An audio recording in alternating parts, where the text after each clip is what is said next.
Happy Wednesday, everybody. How are you doing today?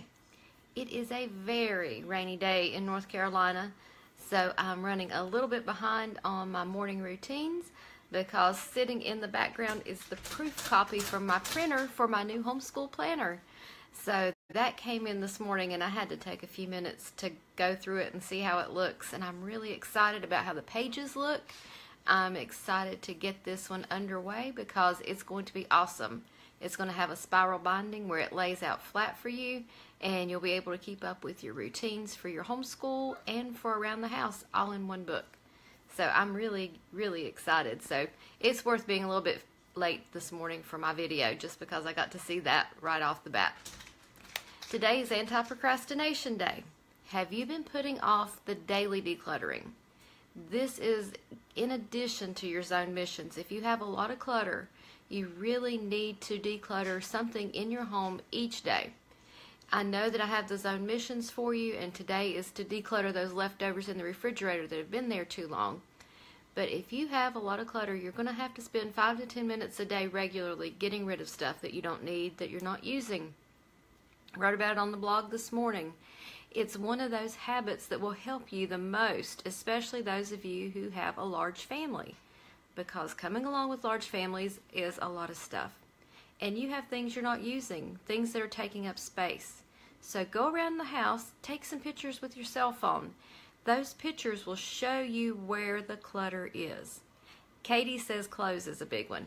It is. When I had 6 kids at home, clothes were a huge thing for us, because the boys were always outgrowing things. They were always wearing holes in the knees of their pants, and it was just a lot to manage.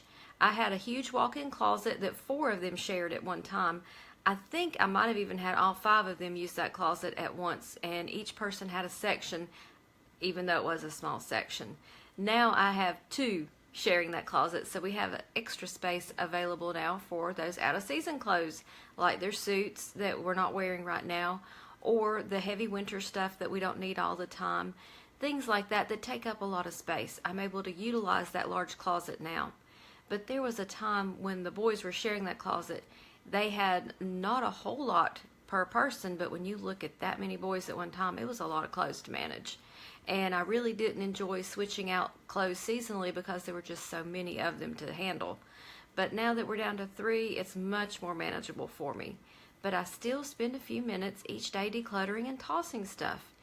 Things come into our home all the time and we don't even think about it. It just keeps showing up at the door, whether people are carrying it in or whether it's delivered or whether it comes in that mailbox. We have clutter coming into our homes daily, so we need to be on top of it. Charlotte says doing laundry today, and she spent the week cleaning in the laundry room and pantry in between her appointments this week.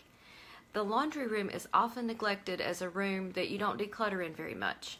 It's a well-used room, but we don't spend much time in there, so great job decluttering in there, getting it straightened out, and working on your pantry. Pantries get things stuffed in the back, things that get too old, and you just don't even know they're there anymore. So very good job picking those this week. Home blessing today, it's Wednesday, so it's Windows and Mirrors Day. Wipe them quick and move on. I don't know if you've heard in the background, the dog is at the door. It's raining and he's wanting in. So he's making all kinds of little puppy prints for me to wipe off later on that door, but it's okay. We'll let him in a little bit and have a few minutes of playtime, and then he can go lay in his bed in his box. He doesn't get to spend a lot of time in the house, but he does enjoy it when the weather's yucky. Dinner tonight is going to be spaghetti. We have church on Wednesday nights, so I always try to pick something real easy to do. Spaghetti is an easy thing. For some of you, it makes a mess, though. I don't know about you, but it seems like you get out more pots and pans than you really need trying to make your spaghetti. But we'll have spaghetti tonight. The boys will have traditional spaghetti. I think I've got some gluten-free pasta for me, and then we'll have a sauce with some meat in it. And that's how we'll handle our pasta night, and everybody will get something. I've learned to adjust my diet to meet what they're having, but also to have things that don't hurt my stomach. I'm not gluten-free because of a diet because I want to lose weight. I'm gluten-free because it hurts my stomach if I eat gluten. So it's one of those things that I've learned over the years. It's better to just steer clear of the regular plain pasta. Leisha says it's kitchen week, and that's true. She's working on the island, and it's coming along. She says she can use it for its purpose.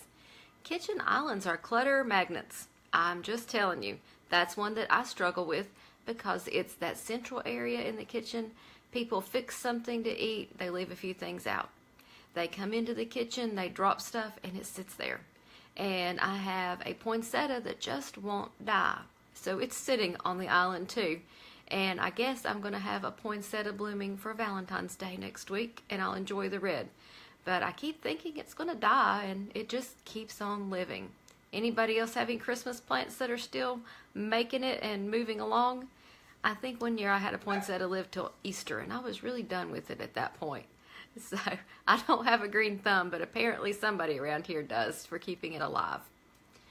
Let me know what you're going to do for Anti-Procrastination Day down in the comments. What's something you've been avoiding decluttering or that you've just avoided doing around the house? That's what Anti-Procrastination Day is all about.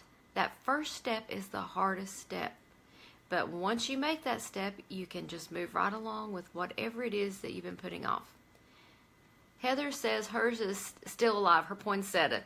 She keeps it in a space behind her kitchen counter.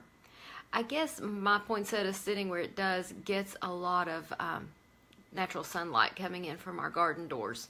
I don't know. We have a Venus flytrap on the table too. My husband's trying to keep alive. If you live in North Carolina, that's one of our native plants. Venus flytraps do not live and are not populated in other places, but in North Carolina you can actually find them in the wild. But I believe these came from a grower from seeds or something. I don't know. There was a long story. It's hard to find them. But he wanted to have a Venus flytrap. So those are my two plants in the kitchen, a poinsettia and a Venus flytrap. I might be pretty bipolar there with those two choices, but that's what seems to make people happy around here. So have a fantastic day. Tomorrow is Thursday, and I am going to figure out a few things with my schedule in terms of my running, because my long run Saturday looks like it's going to be a wet run. So I'm either going to do my long run on Thursday or Friday. So my video will be late one of those 2 days once I make a decision. But I am wrapping up my marathon training and working around the weather and getting it done. So enjoy your Wednesday. Do something for your Anti-Procrastination Day and have a good time with it. I want you to have fun. Leisha says she had no idea. She also lives in North Carolina, and the Venus flytrap has an interesting story, and ours has actually caught a fly before, so I guess they work. But you know, they're a unique looking little plant. Maybe I'll take a picture and post it for you guys to see in the comments if you haven't seen a Venus flytrap. They're not a carnivorous plant, but they're kind of different. But we want to take care of any little flies that get in the house, so that's why we have it.